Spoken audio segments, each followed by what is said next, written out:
अध्यक्षपदाचा उमेदवारी अर्ज भरलेला आहे, काय सांगणार? 2024चं जेव्हा इलेक्शन जाहीर झालं तेव्हा पप्पांना उमेदवारी मिळाली शिंदे गटांकडून. तर तेव्हा आणि त्याच्या अगोदर 2019-2024 मी 5 वर्ष पप्पांसाठी काम केलं. पप्पांसाठी मतदारसंघ फिरली. मुक्ताईनगर मतदारसंघ पिंजून काढला. तो फक्त पप्पांसाठी होता.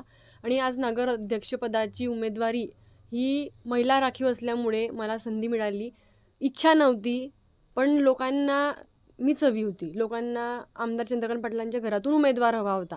शेवटच्या क्षणाला त्याच्यामुळे मला उमेदवारी अर्ज दाखल करावा लागला आणि आज मी शिंदे गटाकडून नगर अध्यक्षपदाची अधिकृत उमेदवार आहे. तर मी मुक्ताईनगराचा विकास करण्याचा पूर्ण प्रयत्न करेल. विजयाचा किती विश्वास आहे तुला? लोकांनी समोरून सांगितलेलं आहे की तुम्ही तुमच्या घरातून उमेदवारी द्या, आम्ही 100% निवडून आणू, तर विजय होईलच. अतिशय कमी वयामध्ये मला असं वाटतं जिल्ह्यातले कदाचित उत्तर महाराष्ट्रातले सगळ्यात लहान उमेदवार असेल तो. जबाबदारी पडली कशी पार पडते? पूर्णपणे पार पाडेल.